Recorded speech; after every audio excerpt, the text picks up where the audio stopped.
यह कहानी एक ऐसे सीरियल किलर की है जिसने अपने समय में इतना खौफ पैदा कर दिया था कि लोग रात में घरों से बाहर निकलने से डरते थे। ये वही कहानी है जिसके कारण लोग रात में किसी व्यक्ति को कंबल में देखकर घबराकर घरों की ओर दौड़ पड़ते थे। किसी की हिम्मत नहीं होती थी कि उस कंबल वाले व्यक्ति के करीब जाए। कहानी जयपुर की है और बात 1978 की है। इसी जयपुर शहर में एक दिन अचानक एक व्यक्ति की लाश मिली। किसी ने पुलिस को सूचना दी और पुलिस ने मौके पर पहुंचकर लाश की जांच की। पोस्टमार्टम रिपोर्ट में पता चला कि मौत की वजह गर्दन की हड्डी का टूटना था। वह व्यक्ति अज्ञात था। पुलिस ने सोचा कि शायद किसी से दुश्मनी के कारण उसकी हत्या हुई होगी, लेकिन उन्होंने यह भी देखा कि उसके कान के नीचे गहरी चोट के निशान थे। पुलिस ने मामला दर्ज किया और जांच शुरू की, लेकिन यह मामला धीरे धीरे ठंडे बस्ते में चला गया। कुछ समय बाद जयपुर से थोड़ी दूरी पर सड़क किनारे एक और लाश मिली। पोस्टमार्टम रिपोर्ट से फिर पता चला कि मौत की वजह गर्दन की हड्डी टूटना थी और इस बार भी कान के नीचे चोट के निशान थे। वक्त बीतता गया और राजस्थान के अन्य हिस्सों में भी इसी तरह की लाशें मिलने लगी। सभी मामलों में एक ही पैटर्न दिखाई दे रहा था, गर्दन की हड्डी टूटी हुई और कान के नीचे चोट के निशान। धीरे धीरे ऐसी लाशों की संख्या बढ़ने लगी, लेकिन चूंकि घटनाएं अलग अलग थानों और इलाकों में हो रही थीं, इसलिए उस समय की पुलिस ने इन सभी केसों को आपस में जोड़कर जांच नहीं की। तो इस तरह एक के बाद एक कत्ल होते जा रहे थे, लेकिन कोई यह नहीं सोच रहा था कि इन सभी हत्याओं के बीच कोई न कोई कड़ी जुड़ी हुई हो सकती है। न ही किसी ने इस बारे में गहराई से सोचा कि अगर इन हत्याओं के तरीके और पैटर्न पर ध्यान दिया जाए तो शायद कुछ सुराग मिल सकता है।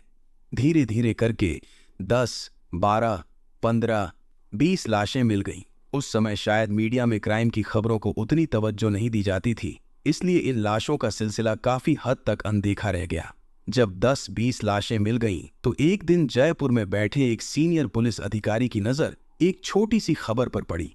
उसने देखा कि इस खबर में उल्लेख किया गया था कि इस तरह की कई और लाशें भी मिली हैं। उस अधिकारी के दिमाग में यह ख्याल आया कि शायद इन सभी हत्याओं का पैटर्न एक जैसा है।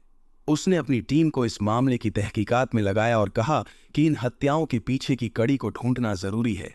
जैसे ही यह बात पुलिस के ध्यान में आई और पत्रकारों को भी इसकी भनक लगी, तो अखबारों में पहली बार यह खबर छपी कि एक अजीबोगरीब सिरफिरा सीरियल किलर घूम रहा है, जिसने अब तक 15-20 लोगों की हत्या कर दी है।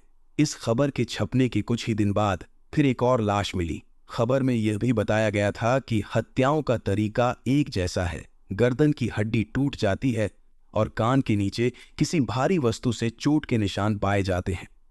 डॉक्टरों का मानना था कि शायद यह हथौड़े जैसा कुछ हो सकता है। लाशों की संख्या बढ़ती जा रही थी और अब अखबारों में खबरें आने लगी थीं।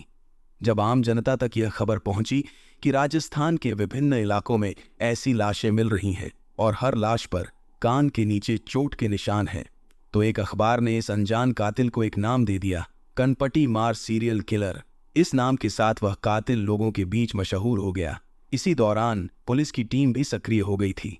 जहां जहां से लाशें मिलती, एक पैटर्न स्पष्ट हो गया था कि यह कातिल घर के अंदर या किसी दूसरी जगह नहीं, बल्कि सुनसान सड़कों पर शिकार करता था। किसी राह चलते या बैठे व्यक्ति को निशाना बनाता था। पुलिस ने हर जगह अलर्ट जारी किया और सड़कों पर गश्त बढ़ा दी, लेकिन इसका कोई खास फायदा नहीं हुआ। इस बीच लाशों की संख्या बढ़ती गई। 20, 30, 40, यहां तक कि 50 का आंकड़ा भी पार कर गया। चूंकि सभी हत्याओं का पैटर्न एक जैसा था, इसलिए इन सभी मामलों को एक साथ जोड़ दिया गया। धीरे धीरे रिपोर्ट सामने आई और पता चला कि कुछ लोग जिन पर यह हमला हुआ था किस्मत वाले थे और वे बच गए थे। वह झुका और उस वार से बाल बाल बच गया और तुरंत वहां से भाग निकला। ऐसे ही 2-3 घटनाएं और हुई जिनसे पुलिस को कुछ सुराग मिले। कनपटी मार सीरियल किलर का खौफ पहले से ही फैल चुका था और जब ये घटनाएं हुई तो पहली बार कुछ गवाह सामने आए और उन्होंने बताया कि उन्होंने एक शख्स को देखा था जो अंधेरे में सड़क किनारे बैठा हुआ था। उन्होंने कहा कि वह व्यक्ति इंसान जैसा नहीं लग रहा था, क्योंकि वह पूरी तरह से कंबल में लिपटा हुआ था, जैसे उसने खुद को पूरी तरह छिपा रखा हो। देखने में ऐसा लग रहा था जैसे सड़क किनारे कोई गठरी रखी हो। इन गवाहों ने बताया कि जब वे उस कंबल के पास से गुजरे तो अचानक उसमें हरकत हुई। एक व्यक्ति खड़ा हुआ, उसके हाथ में हथौड़ा था और उसने उनके कान के नीचे वार करने की कोशिश की, लेकिन वे झुक गए और उस वार से बचकर भाग निकले। जयपुर के पास ही एक दूसरी जगह भी ऐसा ही वाकया हुआ, जहां एक और गवाह ने पुलिस को बताया कि उसने भी एक कंबल जैसी वस्तु सड़क किनारे देखी थी। जब वह उसके पास पहुंचा तो कंबल में हलचल हुई और एक व्यक्ति हाथ में हथौड़ा लेकर उस पर हमला करने की कोशिश करने लगा। वह भी बचकर भाग निकला। इन घटनाओं के बाद यह स्पष्ट हो गया कि जो भी यह कातिल था वह कंबल में खुद को लपेटकर रात के अंधेरे में निकलता था और उन लोगों को निशाना बनाता था जो अकेले होते थे, सुनसान रास्तों पर चलते थे और जिनके आसपास कोई और नहीं होता था।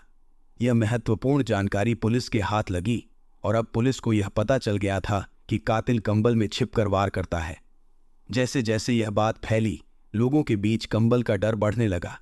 ठंड के मौसम में लोग जैकेट पहनने लगे, लेकिन कंबल ओढ़ने से कतराने लगे।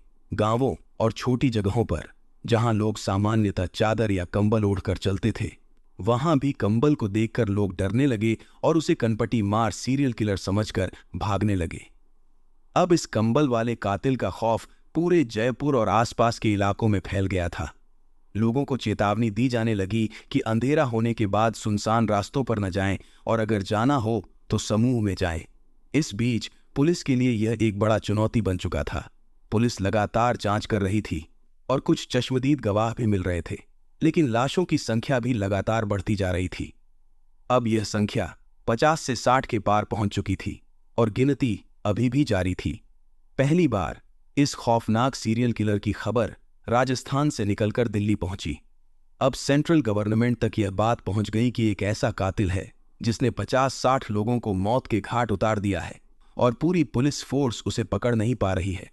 इस स्थिति को देखते हुए राजस्थान पुलिस ने एक स्पेशल टीम का गठन किया, जिसका उद्देश्य केवल इस कनपटी मार सीरियल किलर को पकड़ना था, क्योंकि कोई ठोस सुराग नहीं मिल रहा था जो सीधे कातिल तक पहुंचा दे। बस कुछ चश्मदीद गवाह ही थे जिन पर भरोसा किया जा सकता था। आखिरकार एक पुलिस अफसर ने सुझाव दिया कि रात के अंधेरे में चेहरे की पहचान करना मुश्किल हो सकता है, लेकिन कद-काठी के आधार पर कुछ जानकारी जुटाई जा सकती है। चश्मदीदों ने बताया कि जब कातिल ने हमला किया और भागने लगा तो कंबल उसके सिर से सरक गया, जिससे उसका चेहरा कुछ पलों के लिए दिख गया। पुलिस ने इन चश्मदीदों को अलग अलग बुलाकर उनसे कहा कि जो उन्होंने देखा उसका वर्णन करें। पुलिस ने अपने स्केच आर्टिस्टों को बुलाया और चश्मदीदों से कहा कि वे जिस व्यक्ति को उन्होंने देखा था उसका हुलिया बताएं। चश्मदीदों के अलग अलग बयान के आधार पर स्केच बनना शुरू हुआ। जब इन स्केचों को एक साथ देखा गया तो उनमें कई समानताएं थीं। कुछ मामूली फर्क थे, लेकिन सभी स्केचों में यह बात स्पष्ट हो गई कि कातिल एक युवा व्यक्ति था। चश्मदीदों ने बताया कि जिस तरह से वह दौड़ रहा था उससे यह भी लगा कि वह एक यंग व्यक्ति था, क्योंकि उसकी दौड़ने की गति और ऊर्जा एक मिडिल एज इंसान से अलग थी। पुलिस ने यह निष्कर्ष निकाला कि सीरियल किलर की उम्र 25 से 30 साल के बीच हो सकती है, लेकिन वह कौन था, यह सवाल अब भी अनुत्तरित था। अब पुलिस ने चुपचाप अपनी गश्त बढ़ा दी। पहले से ही तैनात टीमों के अलावा नई टीमें बनाई गईं और विशेष रूप से उन जगहों को चुना गया जहां अधिक अंधेरा और सन्नाटा होता था और जहां रात के वक्त लोग कम गुजरते थे। पुलिस ने देखा कि ज्यादातर हत्याएं उन्हीं सुनसान रास्तों पर हुई थीं जिनका इस्तेमाल लोग रात में कम करते थे। बिजी रोड्स जैसे स्टेशन या बस रूट पर ऐसी वारदातें नहीं हुई थीं। पुलिस ने इन सुनसान सड़कों पर अपनी टीमें छिपाकर तैनात करनी शुरू कर दी। कई रातें यूं ही गुजर गईं बिना किसी घटना के, लेकिन फिर एक रात 1979 की बात है, पुलिस की एक टीम ने देखा कि जयपुर की एक सुनसान सड़क पर एक साया धीरे धीरे चल रहा है। वह सड़क किनारे आकर रुक गया और एक पेड़ की आड़ में खुद को छुपा लिया। थोड़ी देर बाद पुलिस ने देखा कि उस व्यक्ति के हाथ में कुछ था जिसे उसने निकाला और फिर अपने आप को एक कंबल में लपेट लिया।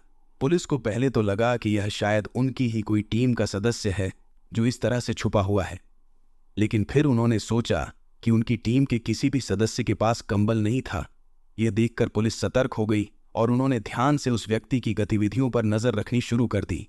इस बार उन्हें यकीन था कि वह व्यक्ति वही कातिल था जिसे वे इतनी देर से खोज रहे थे। तो जब यह सब कुछ हुआ, पुलिस ने कुछ देर तक इंतजार किया और उसकी गतिविधियों पर नजर रखी।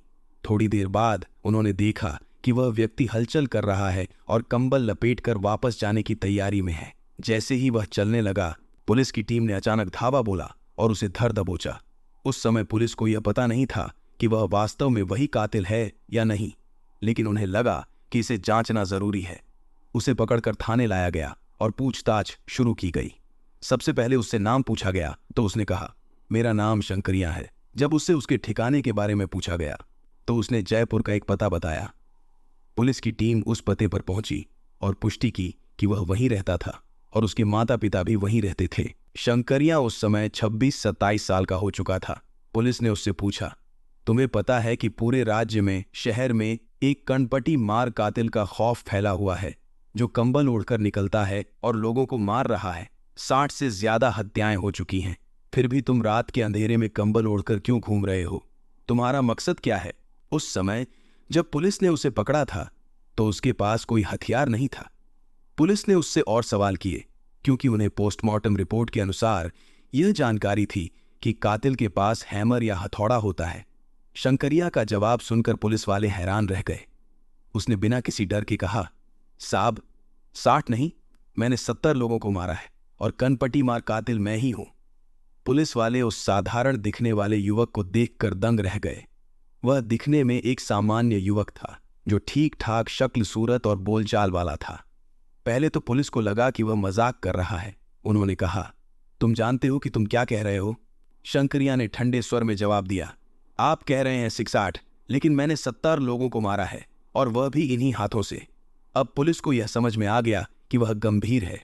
उन्होंने उससे पूछा, हथौड़ा, हैमर कहाँ है? शंकरिया ने कहा, चलो आपको दिखाता हूं। वह पुलिस को उसी जगह ले गया जहां से उसे पकड़ा गया था और पेड़ के पीछे झाड़ियों में छिपा हुआ एक हथौड़ा निकाला। पुलिस ने उस हथौड़े को अपने कब्जे में ले लिया और इसकी सूचना अपने सीनियर अफसरों को दी। लेकिन अब भी यह पूरी तरह कंफर्म नहीं था कि शंकरिया सच बोल रहा था। हथौड़ा मिलने के बाद भी पुलिस ने उसे जांच के लिए भेज दिया। शंकरिया के घर वालों से भी पूछताछ की गई। उनके घर वाले हैरान थे और उन्होंने कहा, नहीं नहीं, ये पागल है, ये तो घर पर ही रहता है। लेकिन जब उससे रूटीन की जानकारी ली गई तो पता चला कि वह अक्सर रात को घर से बाहर निकलता था। जब उसे पूछा जाता था तो वह कहता कि वह दोस्तों के पास जा रहा है। हालांकि उसके दोस्त बहुत कम थे और वे कभी उसके घर नहीं आते थे। पुलिस ने गहराई से जांच की और शंकरिया से पूरी पूछताछ की। तब जाकर धीरे धीरे पूरी कहानी सामने आई और सारी कड़ियां जुड़ने लगीं। शंकरिया जयपुर के एक मोहल्ले में 1952 में पैदा हुआ था और वहीं पला बढ़ा था। उसकी इस खौफनाक यात्रा की शुरुआत वहीं से हुई थी, जो उसे एक सीरियल किलर में तब्दील कर गई। शंकरिया के माता पिता की ख्वाहिश थी कि वह पढ़ाई में अच्छा करे, कॉलेज की पढ़ाई पूरी कर ले और फिर सरकारी नौकरी हासिल करे। परिवार भी ठीक ठाक था और शंकरिया ने शुरुआती स्कूली शिक्षा भी अच्छे से पूरी की। 23-24 साल की उम्र तक वह अपने माता पिता का एक लायक बेटा था। उसके ज्यादा दोस्त नहीं थे और वह किसी प्रकार की आवारागर्दी में शामिल नहीं था। लेकिन जब वह 25 साल का हुआ, अचानक उसके व्यवहार में बदलाव आने लगा। वह बहुत कम लोगों से बात करने लगा, यहाँ तक कि घर वालों से भी दूरी बनाने लगा। वह ज्यादातर समय घर में ही रहता, कुछ पढ़ाई करता और फिर हर तीसरे दिन रात को घर से निकल जाता। पुलिस की गिरफ्त में आने के बाद शंकरिया ने अपने सारे जुर्म कबूल कर लिए। उसने बताया कि उसने पहला कत्ल कहाँ किया, दूसरा कहाँ किया और इसी तरह तीसरा, चौथा, सभी जगहों का विवरण दिया। पुलिस ने उन जगहों के पुलिस रिकॉर्ड खंगाले और पाया कि वह सच बोल रहा था। उसने जिन 70 कत्लों का इकरार किया, उनमें से 50 की तो तारीखें उसे साफ तौर पर याद थीं। जब पुलिस ने इन सबूतों के आधार पर चार्जशीट तैयार की तो मुकदमा चला। मुकदमे के दौरान 70 हत्याओं के लिए शंकरिया के खिलाफ चार्जशीट दाखिल की गई, लेकिन पुलिस 73 मामलों के लिए अदालत के सामने आवश्यक सबूत पेश कर सकी। शंकरिया को 1979 जनवरी के पहले हफ्ते में गिरफ्तार किया गया और उसकी गिरफ्तारी की खबर आग की तरह फैल गई। शंकरिया की गिरफ्तारी से जयपुर से लेकर दिल्ली तक खबरें छपने लगीं और लोगों ने राहत की सांस ली। उसका नाम कनपटी मार कातिल के रूप में इतना मशहूर हो चुका था कि लोग उसे देखना चाहते थे। पुलिस को उसकी सुरक्षा के लिए कड़ी मशक्कत करनी पड़ी, क्योंकि उसकी लोकप्रियता के कारण लोग उसे देखने के लिए बेताब थे। अदालत में पेशी के दौरान पुलिस उसे बड़े गुप्त तरीके से ले जाती थी। अदालत ने इस मामले को जल्दी निपटाया। 101 दिनों के भीतर पुलिस ने चार्जशीट दाखिल की और शंकरिया ने अपने अपराध को न केवल कबूल किया बल्कि इसका कोई विरोध भी नहीं किया। उसने कहा, हाँ, मैंने यह कत्ल किए हैं। जब उससे पूछा गया कि उसने ऐसा क्यों किया और क्या वह अपने शिकारों को जानता था, तो उसने कहा, नहीं, मैं उन 70 में से एक को भी नहीं जानता था। मैं हर तीसरे चौथे दिन रात को घर से निकलता था, एक हथौड़ा अपने साथ रखता था और फिर सड़कों पर घूमता रहता था। जहां भी मुझे अंधेरे में कोई व्यक्ति दिखता, मैं हथौड़ा निकालता और उसके कान के नीचे पूरी ताकत से वार कर देता। उसकी कनपटी और गर्दन टूट जाती। जब वह चिल्लाता तो उसकी चीख मुझे बहुत अच्छी लगती थी। इस कबूलनामे ने पुलिस और समाज को स्तब्ध कर दिया। ये साधारण सा दिखने वाला व्यक्ति कैसे इतना खौफनाक और बेरहम हो सकता था, ये समझ पाना मुश्किल था। लेकिन शंकरिया ने बिना किसी पछतावे के अपने जुर्म को स्वीकार कर लिया और बताया कि उसके लिए यह एक अजीब संतोष की बात थी। तो जब मैंने पहली बार मारा तो वह चीखा, फिर मैंने दोबारा मारा, वह फिर चीखा, लेकिन उसके बाद वह खामोश हो गया। उसकी चीख अधूरी लगने लगी। मुझे लगा कि पहली बार जो चीख थी वह ज्यादा संतोषजनक थी। मैं वापस लौट आया, लेकिन फिर मुझे महसूस हुआ कि कुछ छूट गया है। मेरे दिमाग में बार बार यह ख्याल आता रहा कि वह चीख फिर से सुननी है, जैसे किसी संगीत या धुन की तलाश हो। उसने बताया। मैं सिर्फ 2 दिन रुका, फिर मुझसे रहा नहीं गया। मैं फिर से बाहर निकला और एक और शख्स को देखा। इस बार मैंने जानबूझकर उसकी कनपटी और गर्दन के पास वार किया, क्योंकि मुझे लगा कि वहीं मारने से वह चीख सबसे अच्छी निकलती है। जब उसने चीखा तो मुझे बेहद अच्छा लगा। उसने कहा, फिर तो ये आदत बन गई। मुझे उन चीखों से एक अजीब सी खुशी मिलने लगी। इसके अलावा मुझे और कुछ अच्छा नहीं लगता था। तो मैं हर तीसरे चौथे या कभी दूसरे 5वें रात को निकलता और कभी कभी खाली हाथ लौटना पड़ता, क्योंकि कई बार उसे शिकार मिलते, लेकिन वे अकेले नहीं होते। अगर उनके साथ और लोग होते तो वह हमला करने से बचता, क्योंकि उसे डर था कि वे उसे पकड़ सकते हैं और मार सकते हैं। इसलिए उसने बताया, एक को मारना मेरे लिए आसान था, लेकिन 2-4 लोगों के बीच में जाकर मैं नहीं मार सकता था। शंकरिया ने यह भी कबूल किया, मैं सिर्फ उन चीखों को सुनने के लिए हत्या करता था। उन चीखों में मुझे मजा आता था और इसी मजे के चक्कर में मैंने एक एक कर 70 लोगों को मार डाला। अगर मैं पकड़ा नहीं जाता तो शायद यह गिनती और भी बढ़ जाती। ये बातें उसने न केवल पुलिस के सामने बल्कि अदालत में भी कबूल की। चार्जशीट में भी यह सब दर्ज था। जब अदालत ने उसकी गवाही सुनी तो यह विश्वास करना मुश्किल था कि वह केवल 27 साल का था। निचली अदालत ने उसे तुरंत मौत की सजा सुना दी। वह राजस्थान हाई कोर्ट गया, लेकिन वहां भी उसे सजा-ए-मौत दी गई। इसके बाद उसने सुप्रीम कोर्ट का रुख किया, लेकिन वहां भी उसकी अपील खारिज कर दी गई। अंततः उसने राष्ट्रपति के पास मर्सी पिटीशन दाखिल की, जो कि रिजेक्ट हो गई। यह सब कुछ 5.5 महीने के भीतर हो गया। 1979 के जनवरी में उसे गिरफ्तार किया गया था और 16 मई 1979 को जयपुर सेंट्रल जेल में शंकरिया उर्फ कनपटी मार को फांसी के तख्ते पर चढ़ा दिया गया। उस समय उसकी उम्र पूरी 37 साल भी नहीं हुई थी। जब उसे फांसी दी जा रही थी, उसके आखिरी शब्द थे, मैंने बेवजह मजे के लिए इतने लोगों को मार दिया, मेरे जैसा कभी मत बनना। इसके बाद उसे फांसी दे दी गई और वह देश का सबसे कम उम्र का सीरियल किलर बन गया जिसे फांसी पर चढ़ाया गया था। कत्ल करने के पीछे कई वजहें होती हैं, लेकिन कभी कभी ऐसी अजीबोगरीब वजहें भी होती हैं, जैसे शंकरिया के मामले में थी। तो यह थी आज की कहानी। दोस्तों, अगर आपको ये क्राइम स्टोरी पसंद आई तो जरूर लाइक करें, अपने दोस्तों के साथ शेयर करें और हमारे चैनल को सब्सक्राइब करना ना भूलें। ऐसे ही और भी इंटरेस्टिंग क्राइम स्टोरीज के लिए बेल आइकन दबाएं ताकि आपको सबसे पहले अपडेट मिल सके। धन्यवाद।